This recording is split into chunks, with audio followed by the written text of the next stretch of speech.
Aslında burası Japonya'nın en fakir bölgesi olarak biliniyor. Buradaki insanlar Tokyo'nun %30'u %40'ı kadar para kazanabiliyorlarmış. Yani Tokyo'da arkadaşlar yaşayan birinin geliri Okinawa adasına göre %60, %70 kadar daha yüksekmiş istatistiklere göre.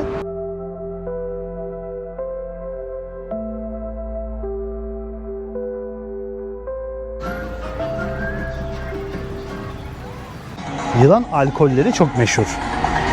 Şöyle bir göstereceğim bakın. Hemen burada yılanlı viskiler satılıyor.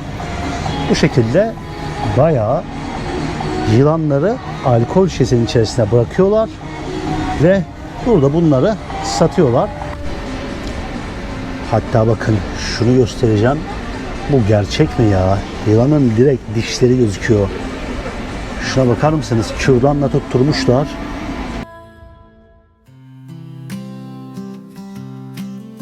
Bir Hawaii havası yaratmaya çalışmışlar aslında. Amerika'nın Hawaii'si var. Bizim de Okinawa'mız var diyor Japonlar resmen. Gerçekten bir tatil yerinde olduğunuzu, Japonya'nın Hawaii'sinde olduğunuzu direkt olarak hissediyorsunuz resmen.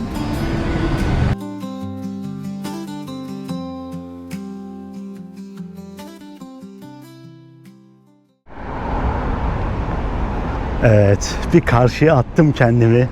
Yepyeni binalar, palmiye ağaçları, sokakların düzeni, nizamı, temizliği. Çok güzel bir yerdeyiz arkadaşlar şu anda gerçekten. Hava da çok güzel şansımıza. Bugün muhteşem bir yeri birlikte keşfedeceğiz. Bir karşıya atayım kendimi ve videoyu tam anlamıyla başlatayım istiyorum. Bakın bisikletiyle geçen insanlar.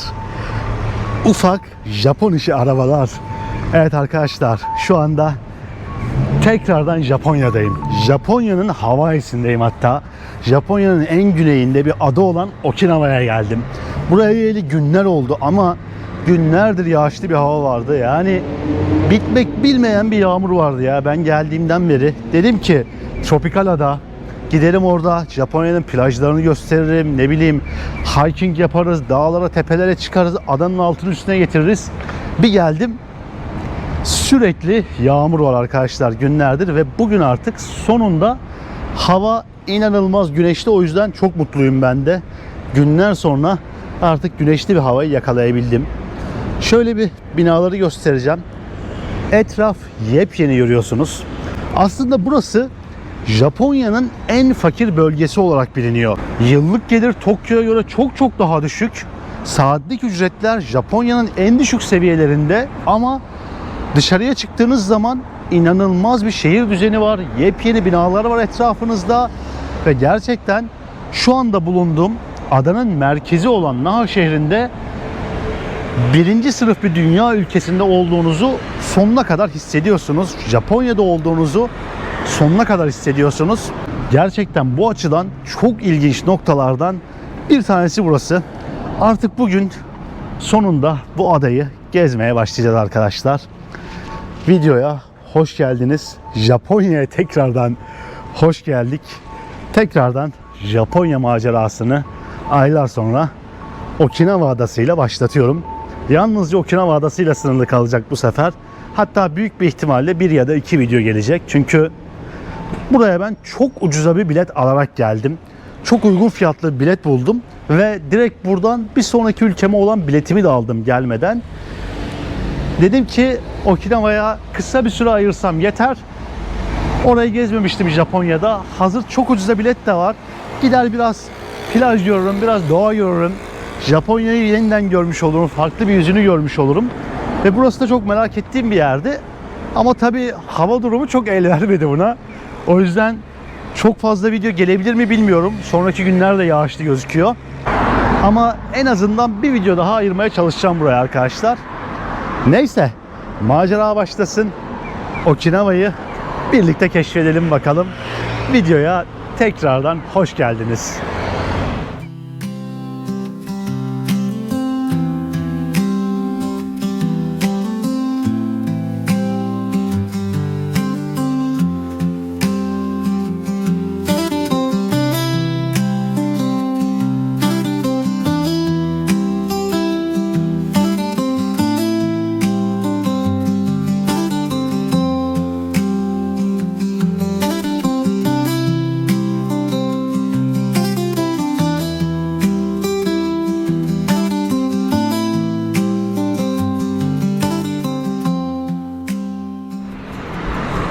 Şu sokakların temizliğine bakar mısınız ya? Tertemiz. Evlerin kendine ait park alanları var bu şekilde. Bisiklet parkları görebiliyorsunuz sokaklarda. Japonya deyince akla ilk gelen şey düzen bence. Japonya'ya ilk geleli bayağı bir oldu. 7-8 ay geçti üzerinden neredeyse. İlk geldiğimde bayılmıştım Japonya'ya. Ama aradan biraz vakit geçince şöyle düşünüyordum ben. Ya tamam güzeldi de klasik işte gelişmiş ülkeydi. Hani bir daha gitmesem de olur. Ama geldikten sonra gerçekten Japonya'nın ne kadar özel ve tekrar tekrar gelinmesi gereken bir yer olduğunun tekrardan farkına vardım. Ülkede her gitmiş olduğunuz şehrin kendine özel bir dokusu var. Ne bileyim, Japonya'nın genel olarak sizi içine çeken bir farklılığı var. Bunu açıkçası çok seviyorum bu ülkede. Bugün biraz övebilirim buraları. Çünkü mutluyum arkadaşlar tekrardan burada olduğum için. Şu karşımda görmüş olduğunuz bina hem devasa bir alışveriş merkezi hem de buranın otobüs terminali. Gördüğüm en modern otobüs terminallerinden birisi olabilir. Burası da otobüs durağı arkadaşlar. Duraklar bu şekilde ters yapılıyor Japonya'da. İnsanlar böyle bekliyorlar otobüsü. Aslında normalde oraya cam bir şey de koyuyorlar, duvar da koyuyorlar. Sebebi insanlar yola çıkmasın diye. Ben bu arada Tokyo ile Okinawa arasındaki gelir farkının %30 kadar olduğunu zannediyordum. Ama aslında tam öyle değilmiş durum. Ama önce bir şunu göstereceğim. Evet. Burada yer alan sıradan bir nehir zannedersem. Günlerdir hava yağışlı ve haliyle ağaçlardan yapraklar falan da dökülmüş. Su biraz bulanıklaşmış ama şu anda bile baktığımda devasa balıkları görebiliyorum. Ve şehrin tam ortası burası arkadaşlar.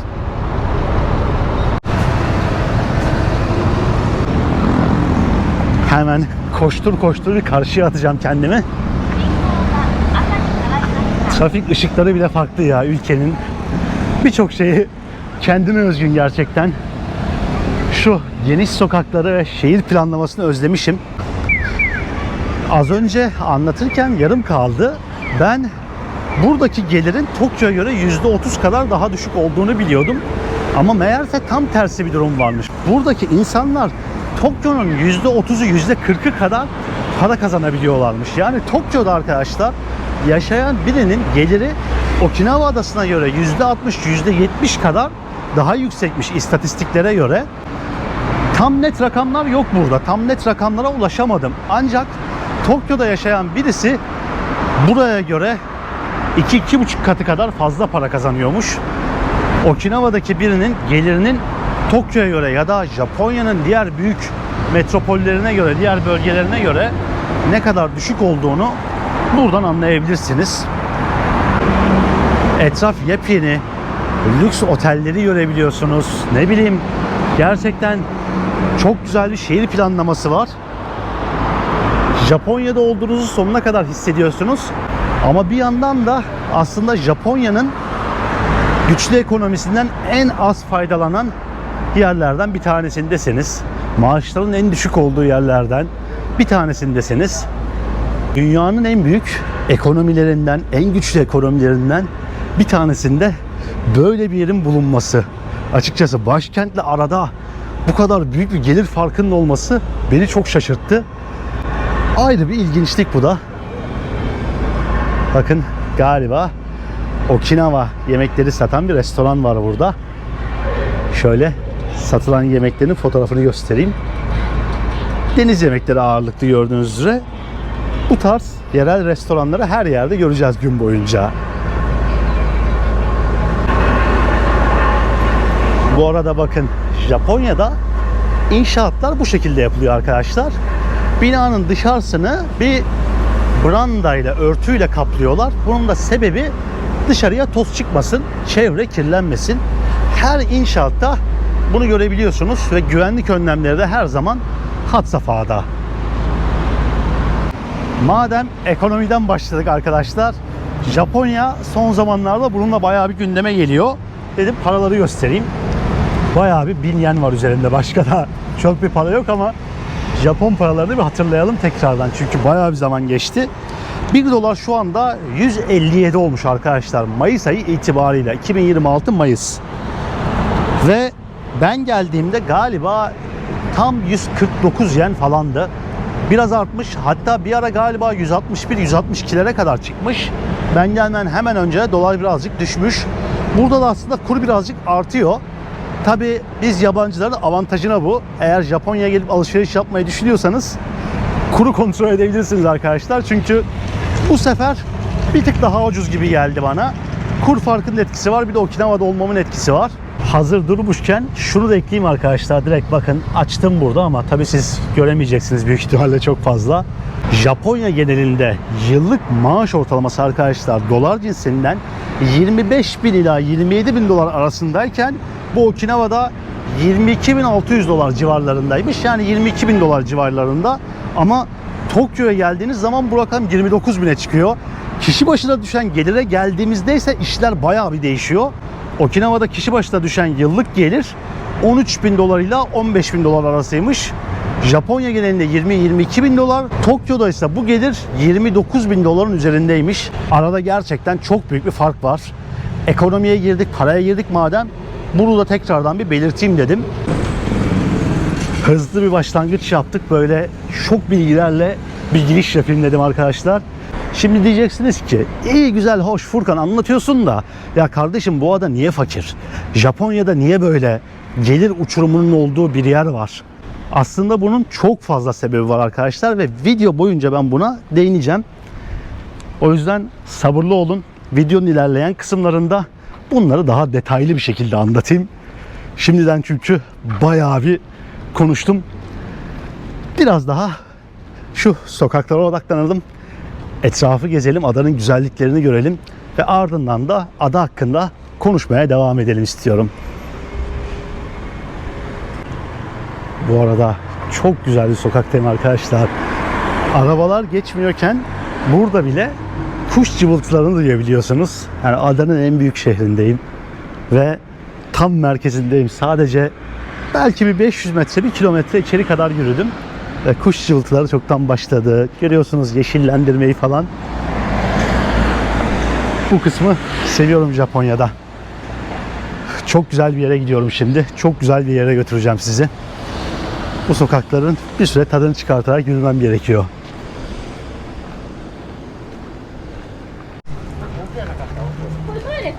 Ve sonunda geldim arkadaşlar. Geldik ve sonunda Japonya plajlarındayız. Şöyle bir göstereceğim manzaramı. Hemen ileriden bir köprü geçtiği için bu plaj meşhur olmuş. Aslında bana sorarsanız çok böyle bir numarası yok ama şu üst geçit köprü buraya farklı bir hava katmış ve bayağı bir insan burayı önerdi. Dedim ben de bir geleyim göreyim göstereyim size de. Hemen sağımda solumda piknik alanları yapmışlar. Plaj şu tarafa doğru devam ediyor. Okinawa deyince aslında akla turkuaz sular geliyor. Ne bileyim Ishigaki Adası geliyor. Dalış da burası. O suyun temizliğiyle çok meşhur bir yer. Ama tabi adanın merkezinden ulaşabileceğiniz plajlar sınırlı. Ama buradaki deniz dahi aslında son derece güzel arkadaşlar. Şimdi suyun temizliğini göstereceğim size. Buradan bile şu anda dibini görebiliyorum.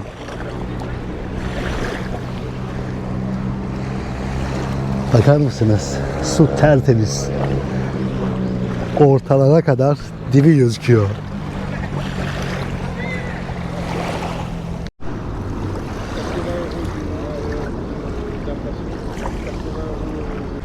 Can kurtaran da hemen burada bekliyor bakın.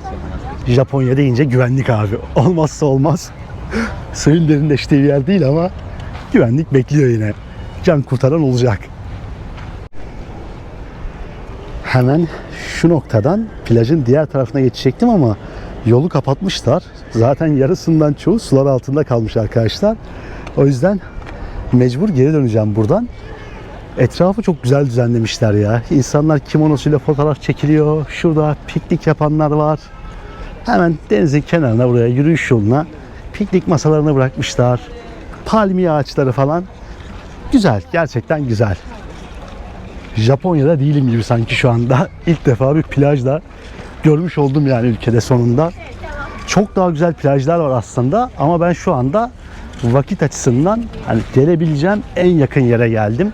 En yakın noktayı ziyaret edeyim dedim. Ki burası da güzelmiş yani ama asıl o turkuaz suları göstermek istiyordum size. Aslında ben görmek istiyordum. Zaten oraların görüntülerini bırakacağım buraya. Mutlaka ki bir yerlerden bulacağım oraların görüntülerini. Ve siz göreceksiniz ama keşke ben de görebilseydim oraları. Ve şu evlerin güzelliğine bakar mısın? Direkt denizin kenarında. Çok güzel evleri var ya insanların. Yazlık yani bunlar arkadaşlar. Direkt yazlık. Bak geldiğimden beri yağmur yağıyordu. Hava biraz serinlemişti. Ne bileyim üzerinde yağmurlukla dışarı çıkıyordum falan. Ama bugün 26-27 derecelik bir hava var. Tam anlamıyla tropikal bir cennet burası aslında. Ve Japonya'da en uzun ömürlü insanların yaşadığı yer. Hatta dünyada en uzun ömürlü insanların yaşadığı yerlerden bir tanesi. Çünkü stres yok. İnsanlar daha güler yüzlü. Ne bileyim Japonya'nın o büyük şehrindeki koşturmacadan falan eser yok burada. Gerçekten farklı bir hayat var. Tropikal adalar özellikle her zaman çok güzel oluyor. Ben de seviyorum yani bu tarz yerleri. Galiba tapınaklar bölgesine geldim şu anda. Çok güzel bir tapınak. Gözüme çarptı burada. İçeriye giremiyoruz zannedersem. Şuraya çünkü dubalak yazılar bırakmışlar. Galiba bir Budizm tapınağı arkadaşlar burası. Arkası da çok büyük bir parka açılıyor. Öyle yemyeşil.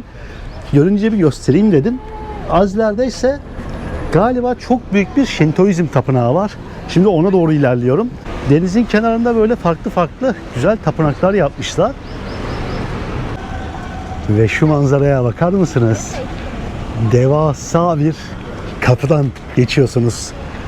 Adı neydi bu kapıların? Kyoto'da sürekli altından geçiyordum. Özlemişim gerçekten. Japonya'yı özlemişim genel olarak. Şöyle bir yukarıya doğru çıkalım arkadaşlar. Ama buradan çıkalım, kurallara uyalım. Tekrardan aylar sonra bir Şintoizm tapınağını ziyaret edeceğiz. Şöyle geleneksel Japon süslemeleri. Bir başka Tori kapısı. İsmini hatırladım sonunda. Ve bakın burada. Hello.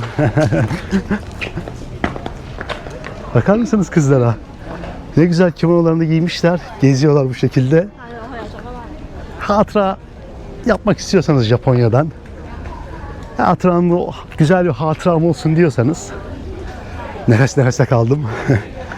Gelin bir kimono kiralayın arkadaşlar bence. Şuraya nasıl dua edeceğinizi yazmışlar. Bu alanı çekmek yasakmış arkadaşlar. O yüzden uzaktan göstereceğim sadece. İnsanlar dua ediyorlar, dileklerde bulunuyorlar.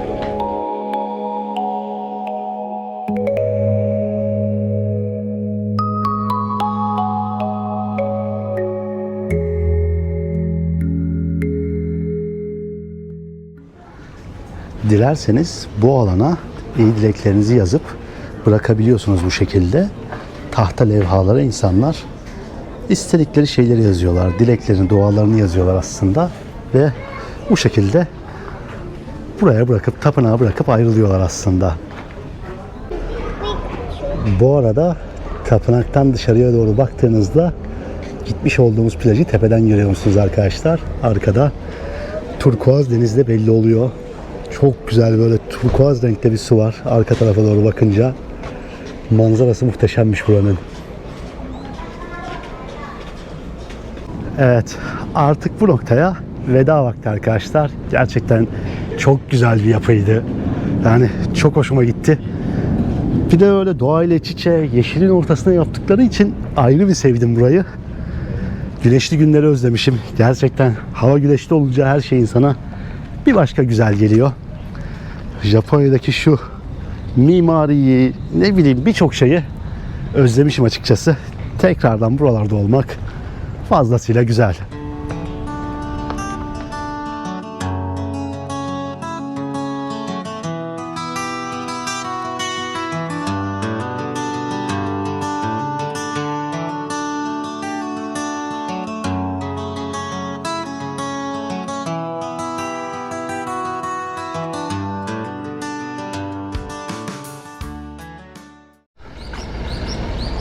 bu kardeşiniz Japonya'nın tropikal bir adasına kadar gelmişken tam olarak doğayı göstermeden durur mu? Tabii ki duramaz. Neredeyse bir yarım saat kadar daha yürüdüm arkadaşlar ve o gitmiş olduğumuz plajın devamına geldim. Beyzbol oynayan Japonları görüyorum ileride. Bambaşka bir kültür abi. Şimdi şu köprünün altından geçeceğiz arkadaşlar ve tam anlamıyla denizi göreceğiz. Dedim madem adaya geldik, tam anlamıyla bir denizi görelim ya. Tam anlamıyla şuranın nasıl gözüktüğünü bir hem ben göreyim hem de siz görün videoda.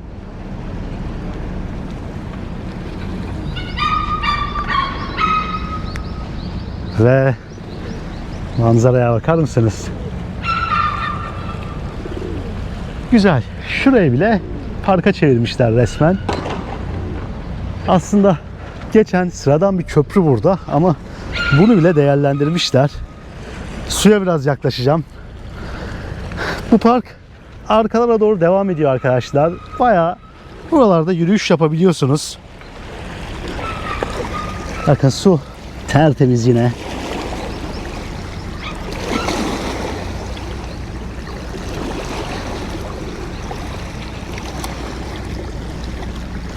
Etraf gerçekten güzel gözüküyor.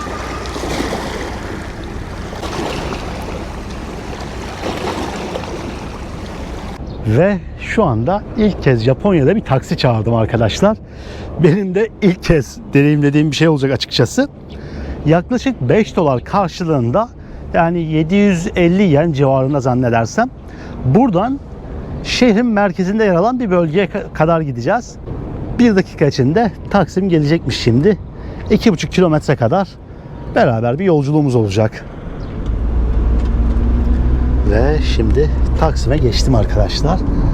Uber uygulamasını kullandım ben bunu çağırmak için ama gelen araç normal taksi aslında.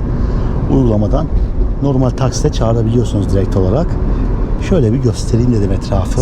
Taksiler Japonya'da aslında oldukça eski gözüküyor dışarıdan ama kapıları mesela otomatikleştirmişler. Araba belki de 90'lardan kalmış olmasına rağmen kapı direkt şoför tarafından otomatik açılıp kapanıyor falan ve içerisini çok temiz tutuyorlar. Tasarruf kültüründen mi yoksa insanlar bu araçların maliyetini daha düşük bulduğundan bilmiyorum ama araçlar hep genelde bu şekilde, taksiler en azından. Böyle ilerliyoruz bakalım. Ve şehrin parlak kısmına geldik arkadaşlar. Şuraya bakar mısınız ya? Taksim buydu bu arada. Uber diye de yazıyor bakın. Öncelikle size bir buranın girişini göstereceğim. Günlerdir benim sürekli yağmurlu havalarda gelip gittiğim sokak burası. Bakın hediyelik eşyacılar, ne bileyim eczaneler, böyle Japon atıştırmalığı falan satan yerler her yerde burada. Adım başı karşınıza çıkıyor.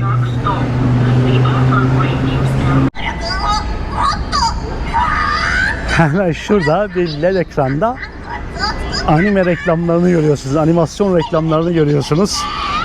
Şöyle bir heykel sizi karşılıyor sokağın girişinde. İki yana da, her iki yanına da sokağın bu heykelden bırakmışlar. Adeta buranın koruyucusu gibi arkadaşlar.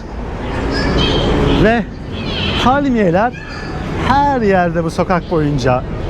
Burası Japonya'nın Hawaii'si olarak biliniyor. Daha önce bunu belirtmiştim. Ve bu sokağa geldiğinizde gerçekten bir tatil yerinde olduğunuzu, Japonya'nın Hawaii'sinde olduğunuzu direkt olarak hissediyorsunuz resmen. Şu restoranların dış görünüşü çok hoşuma gidiyor. Hem o otantik Japon mimarisini görebiliyorsunuz, hem de biraz daha Avrupa gibi mimariyi de görebiliyorsunuz. Bakın şöyle 3 boyutlu kabartmaları olan restoranlar var.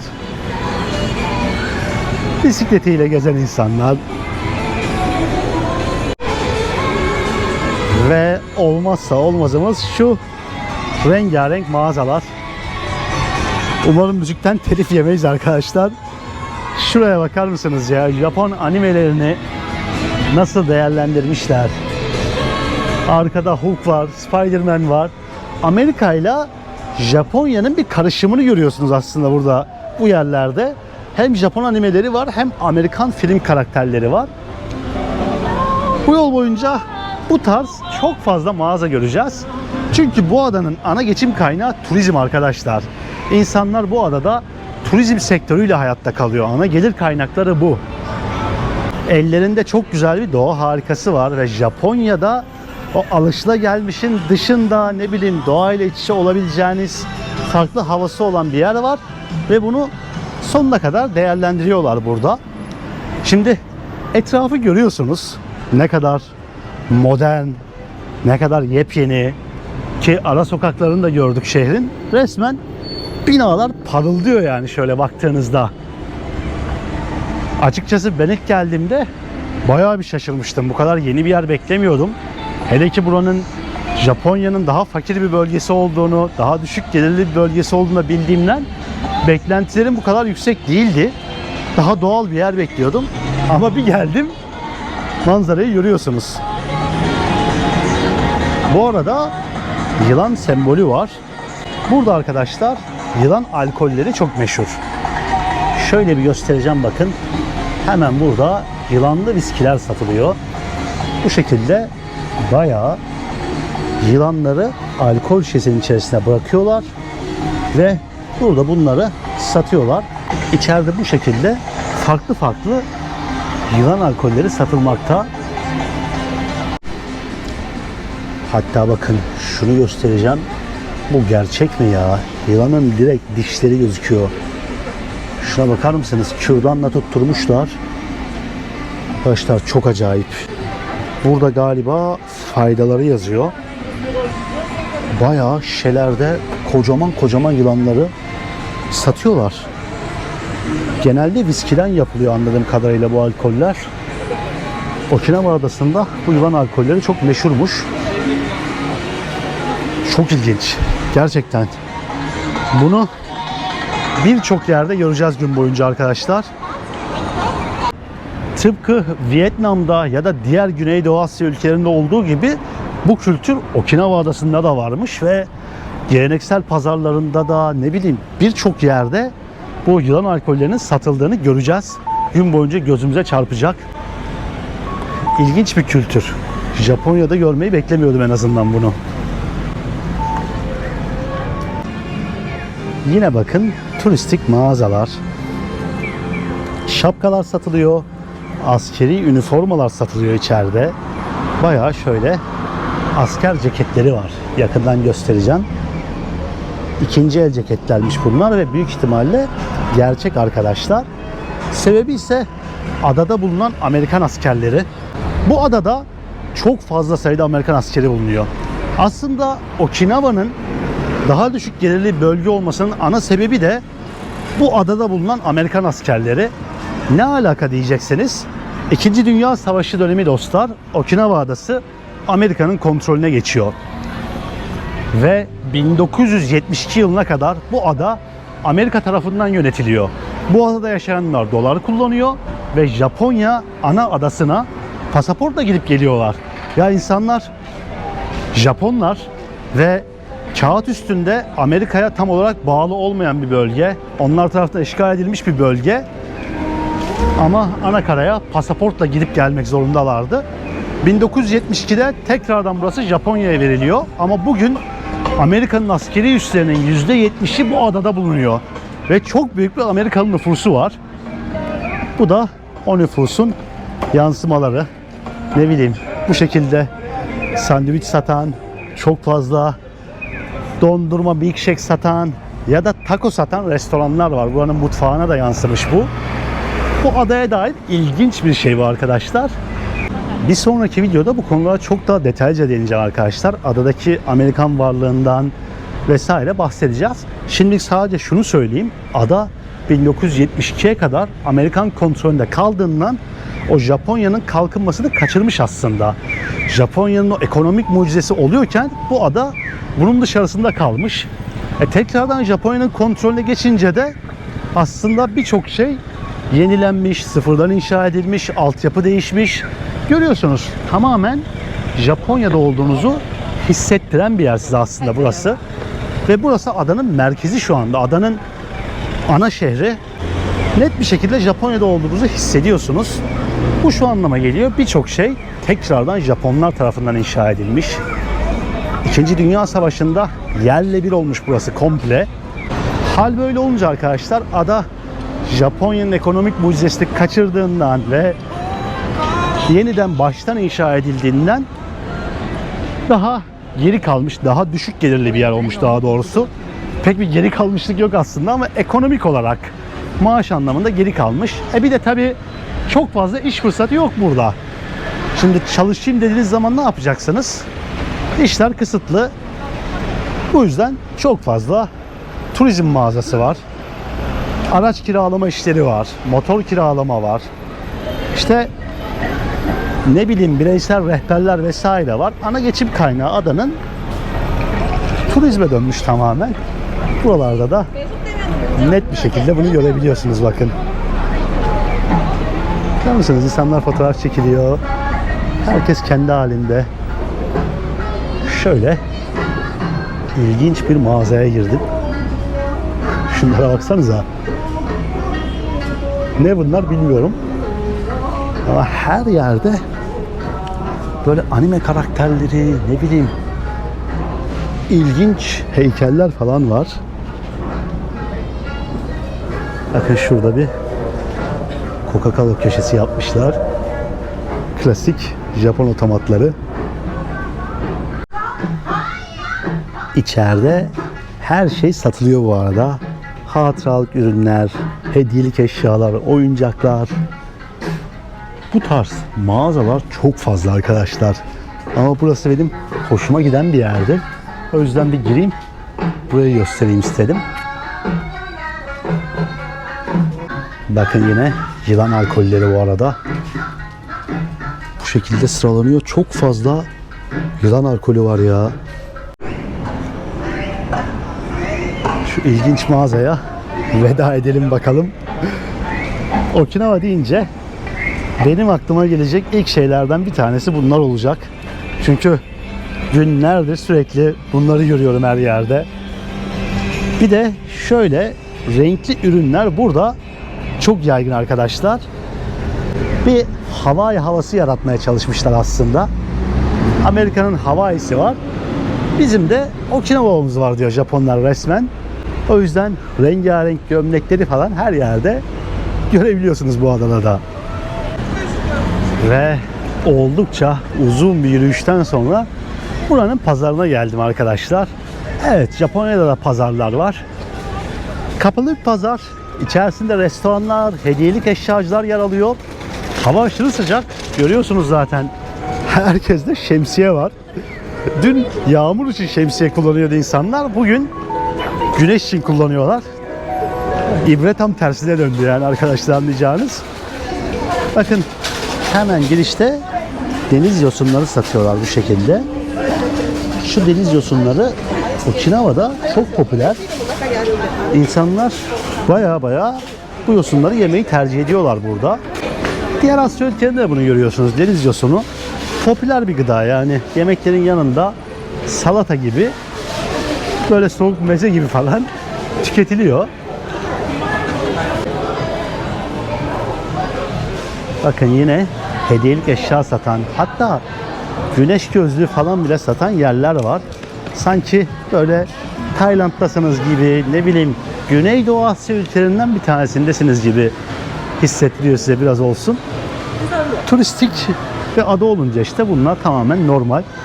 Bu arada bakın az önce bahsetmiş olduğum o deniz yosununun maketini yapmışlar. Okinawa dünya üzerinde yaşam süresinin en uzun olduğu yerlerden birisi.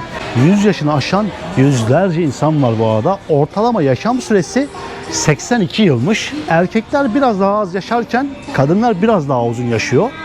Bunun sebeplerini araştırmışlar. En başlıca sebebi aslında beslenme arkadaşlar. Okinawa diyeti dünyaca meşhurmuş. Düşük kalorili yiyorlar. Midelerinin %80'i kadarını dolduruyorlarmış yalnızca. Ve besin değeri yüksek. Genelde sebze ve deniz ürünleri ağırlıklı yiyorlar ve işlenmiş gıda çok az tüketiyorlarmış. Kırmızı et tüketimi de daha düşükmüş. Tabi Amerikalıların gelmesinden sonra ve buranın biraz daha turistik olmasından sonra bu biraz değişmeye başlamış artık. Donat da satılıyor. Ne bileyim şöyle hamur işleri de satılıyor. Pasta, kurabiye, şu bu bunlar da satılıyor artık. Hamburger, taco falan girmiş kültüre. Bu yüzden aslında fast food kültürünün tehdit ettiğini de söylüyorlar buradaki uzun yaşamı. Bu arada bakın tam yemeklerden bahsederken buraya dair deniz yosunlu yemek satan bir restoran. Güney Kore'de gimbap vardı. Biraz ona benziyor. Dışı yosunla kaplı bir yemek. Hemen burada nasıl hazırlandığını da görebiliyorsunuz bakın. Bitmiş hali bu şekilde gözüküyormuş. Aslında deniz yosunlu pirinçli omlet gibi bir şey. Hemen buradaysa bakın sıkma portakal suyu makinesi var. Direkt portakal suyunuzu galiba 500 yene alıp yolunuza devam edebiliyorsunuz. Babacım bu nedir? Japonya dedik, medeniyet dedik. Adamlar çiftleşen kedi tişörtü satıyorlar sokakta. Japonya'da böyle ilginç şeyler de görebiliyorsunuz arkadaşlar. Adadaki uzun yaşamın bir diğer sebebi de rahatlık arkadaşlar. Stres yok adada. Tropikal ada. Hava güzel görüyorsunuz. Hayat çok sakin. İnsanlar rahat. Sattıkları tişörtü de görüyorsunuz yani. Rahat adamlar burada. Halk daha güler yüzlü. Bu hoşuma gitti. Böyle Japonya'dasınız ama sanki Japonya'da değil gibi de hissettiriyor size bazen burası. Biraz ilginç o açıdan. Pazarın deniz ürünleri satılan bir kısmına geldim arkadaşlar. Bu nedir abi? Çok ilginç şeyler satılıyor. Hello. Şu balıklara bakar mısınız? Rengarenk, yemyeşil balıklar var. Gerçekten hayatımda görmediğim balık çeşitleri ve deniz ürünleri var. Mesela şu istiridyelere falan bakar mısınız? Devasa ıstakozlar. Hello. Sorry? Yeah, right now checking. Thank you so much. Bu nedir ya bu arada? Bu ne gerçekten bilmiyorum arkadaşlar. Salyangoz gibi devasa bir şey. Şuna bakar mısınız? Kocaman kocaman yengeçler, istiridyeler. Hayatımda şu boyutta bir istiridye görmedim ben daha önce. Ya da şu balığa bakın. Gerçek değil gibi duruyor resmen.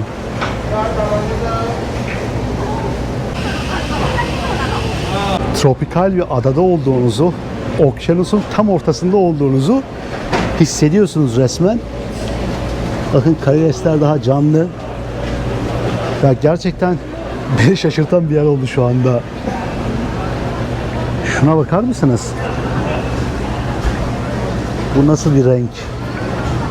Balıkların renkleri, kocaman böyle istiridyeler.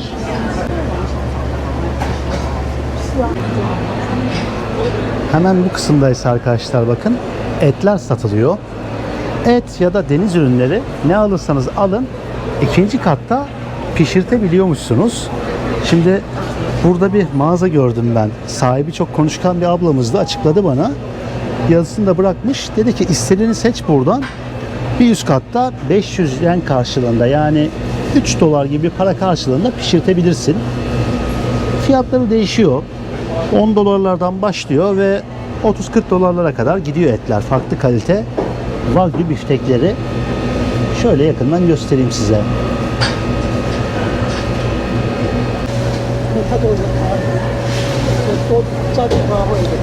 Ben bir tane şunu alıp pişirtirsem mi arkadaşlar? Ne diyorsunuz? Bir tane deneyebiliriz bence. Zehirlenme garantili Japonya. Sevgiyle sunuyorum. Dünyanın en iyi etini arkadaşlar 10 dolara yiyebiliyorsunuz burada. Açıkçası bir düşünmüyorum değil yani alsam mı diye. Çünkü 10 dolardan başlıyor. Toplam bir 13-14 dolara, 15 dolara falan bir üst katta pişirtilip yiyebiliyorsunuz. Gerçekten güzelmiş bu olay. Bakın galiba yine bu deniz yosunu. Bu şekilde kurutulmuş halinde satıyorlar. Şöyle bir tezgah gözüme çarptı. Bakın, deniz yosunu yiyorlar demiştim. Tam olarak o yenilen deniz yosunlarının çeşitlerini görüyoruz zannedersem. Bunları yemeğin içerisinde ve yanında bolca yemeği tercih ediyorlar arkadaşlar. 美味しいよこれハウスはベリーグー Very good. ベリーグーはい Okay. Şöyle アメリカ Türkiye, Toruko Jindes. トルコか Toruko. Çok güler yüzlü bir abimizin dükkanını gördüm burada. O deniz yosunundan satıyorlar. Onunla yapılmış bir yemek satıyorlar arkadaşlar. Bakın şöyle abi gösteriyor. Arigato gozaimasu. Ben 600 yenlik aldım bundan. Şöyle bir tadına bakayım. Böyle acı bir tadı var arkadaşlar ama fena da değil. 100 gram kadar kalamarlısından aldım ben şimdi. Bir yerde deneriz birazdan. Şimdi içeride ben şunu yiyebileceğim bir yer bulamayınca dışarı çıktım arkadaşlar. İkinci kata bir restoran doluymuş. Bayağı bunu çok güzel paketlemişler. Hatta ambalajını falan kapatmışlar makinayla. Ben fark etmemiştim. Bunu nasıl yiyeceğiz gerçekten bilmiyorum ya. Kaç kat paket yapmışlar. Bir de bu soğuk yenen bir şeymiş. Buz gibi şu anda elimde. Ben bütün gün dışarıda olacağım. Yani mahvolacak. O yüzden en azından bir tadına bakayım. Zaten tadımlık aldım. Biraz bana fazla aslında bu kadar ama 100 gram satıyorlardı. Şöyle chopsticklerimizi bir kıralım. Bayağı ilginç gözüküyor aslında. Bilmiyorum ne kadar görebiliyorsunuz ama ben şöyle bir göstermeye çalışacağım. Okinawa diyetinin vazgeçilmezlerinden olsa gerek. Bu da o deniz yosunlarından. Sosuyla aslında güzel olmuş arkadaşlar. Ben sevdim diyebilirim yani. Bir de şunu göstereyim. Bu da kalamar. Bence iyi yani. Şu şey biraz acı ama salata niyetine gider bence yemeğin yanında. Bilmiyorum, ben sevdim. Bence çok fena değil. Bir de deniz ürünleri olduğu için içerisinde benim hoşuma gitti açıkçası. Sadece biraz çok sert bu kalamarlar. O da pişmediğinden. Ama şöyle bir şey denediğim için mutluyum açıkçası buraya kadar geldikten sonra. Neyse, devam edelim arkadaşlar. Ben şunu paketleyeyim. Kaldığım yerden şehri keşfedeyim. Ben bunu postaya dönüp dolaba mı bıraksam, ne yapsam? Hoşuma gitti açıkçası benim. Çinli bir kızla tanışmıştım hostelde bu sabah. Dedi ki bundan mutlaka denemen lazım. Bu deniz yosunu dene mutlaka, işte Okinawa'ya özgü. Okinawa'da çok meşhur bu. Ama evde tadını sevmezsin. Çok acı falan. Ben bayağı sevdim yani. Bu arada şöyle ufak güzel bir sokaktayım, pazarın hemen çıkışında arkadaşlar. Adanın 1,5 milyona yakın bir nüfusu var. Hal böyle olunca başkent bile ufacık. Başkentin bile böyle çok büyük bir nüfusu yok. O yüzden en merkezi noktadan bile birkaç sokak arkaya doğru gittiğinizde etraf bayağı bir sakinliyor. Daha sakin sokakları görüyorsunuz. Daha ne bileyim, hayatın yavaş aktığı yerleri görüyorsunuz. Bu da açıkçası benim hoşuma gitti burada. Zaten Japonya'daki şu ufak ara sokakları, falan bayağı seviyordum ben. Buranın da bu dokusu bana bayağı bir hitap etti açıkçası.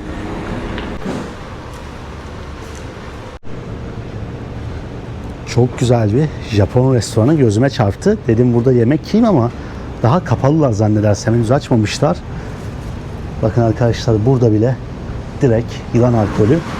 Bunu şat olarak satıyorlarmış. %40 alkol varmış içerisinde. Habu şat yazıyor ve 440 yenmiş bir bardağı. Yani $2,5 gibi bir şey yapıyor arkadaşlar. Alkol içiyorsanız eğer bir tadına bakabilirsiniz ama içerisinde yılan olan bir alkol bilmiyorum nasıl tat verir. Burası galiba Barlar Sokağı bu arada. Pazarın hemen yan tarafında böyle güzel bir sokağa benziyor. Ama tabi henüz saat çok erken olduğundan her yer kapalı gibi.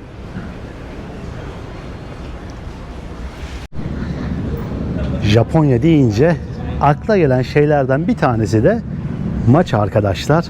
Matcha bu ülkede çokça tüketiliyor. Burada da bir kafe gördüm ben. Matcha'ya dair her şeyi satıyorlar. Yani matcha latte var.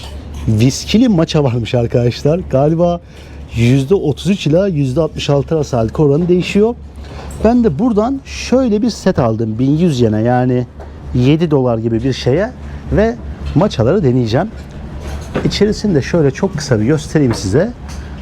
Porselenler vesaire satılıyor. Dilerseniz şurada da oturabiliyorsunuz. Böyle otantik bir dükkan, mağaza aslında burada. Şimdi şöyle bir gölgeye oturdum ben arkadaşlar. Matchamı bekliyorum. Okinawa yemeklerini gösterecektim ama kaç tane yere baktım. Bir türlü bulamadım böyle o Okinawa diyetine dair bir şeyler. Hani bir tek bu aldığım salata gibi şeyi görebildim restoranlarda da. Ve çok fazla vaktim olmadığından, sonraki günlerde de hava hep yağışlı olduğundan bugün işlerimi hızlıca halletmek istiyorum. Eğer çekebilirsem bir video daha çekmek istiyorum bugün ki sonraki günlerde video çekemezsem Okinawa'dan bol bol videomuz olsun. Kanalda video yer alsın. Bu arada videoyu beğenmeyi unutmayalım. Şurada matchamı bekleyeyim arkadaşlar. Bir gelsin bakalım, Japon usulü yeşil çaydan yapılma bir tatlı bir içecek falan deneyelim birlikte.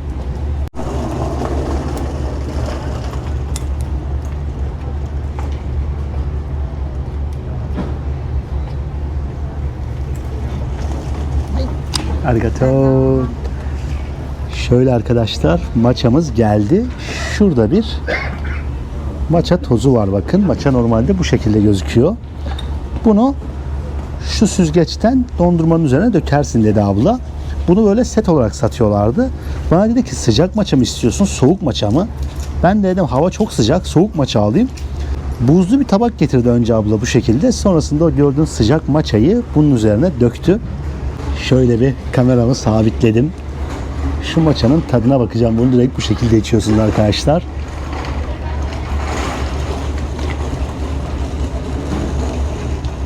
Hafif acımtırak bir tadı var matchanın.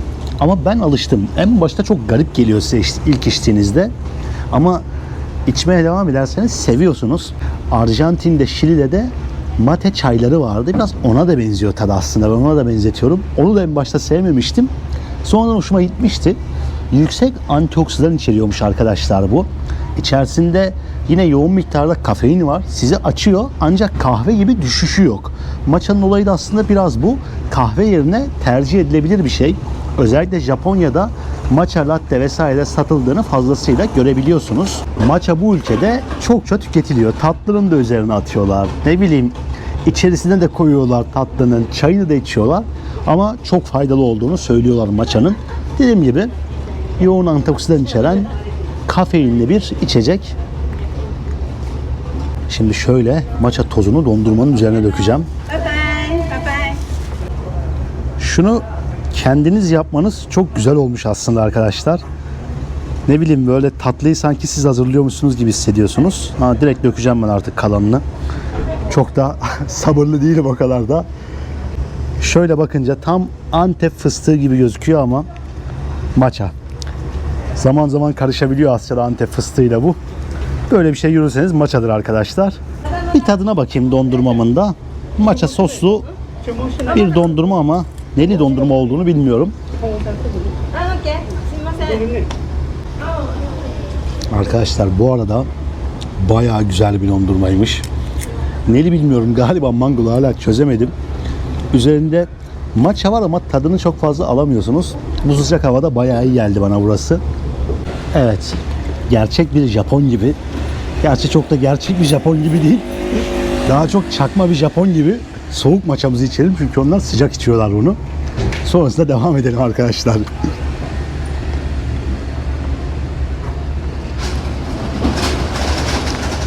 Bir gün Japonya'ya gelirseniz deneyin. Şurası dediğim gibi 7 dolara falan tekabül ediyor zannedersem. 1100 Japon yeni.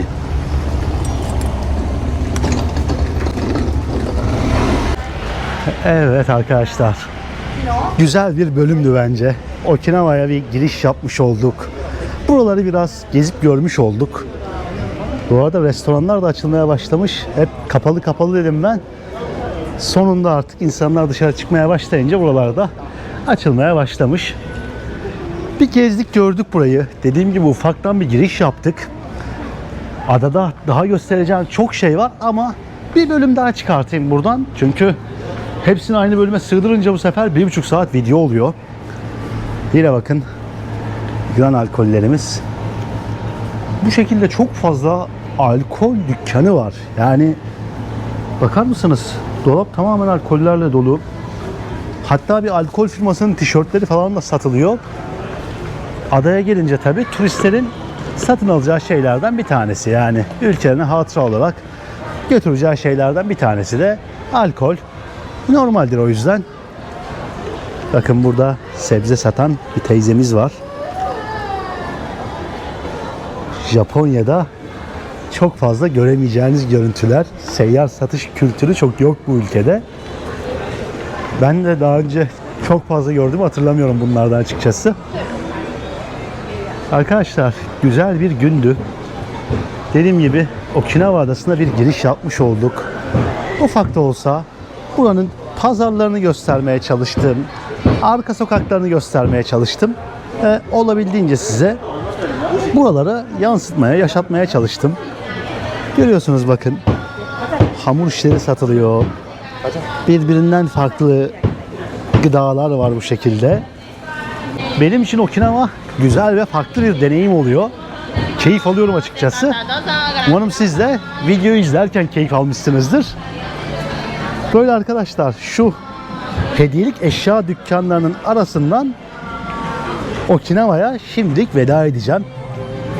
Bir gün gelirseniz mutlaka ki bu hediyelik eşya dükkanlarına bence uğrayın Okinawa'da. Hatta şöyle bir son göstereyim kapıdan. Müziğe çok bulaşmadan. Çok güzel şeyler satılıyor içeride. Hatıralık alabileceğiniz bir sürü ürün var. Japonya'da turistik bir yer böyle oluyormuş işte. Bunu da görmüş olduk. Kendinize iyi bakın arkadaşlar. Okinawa'dan, Japonya'nın tropikal adasından, ilginç bir pazardan selamlar hepinize. Videoyu beğenelim lütfen. Bakın Japonya haritası da hemen şurada gözüküyor.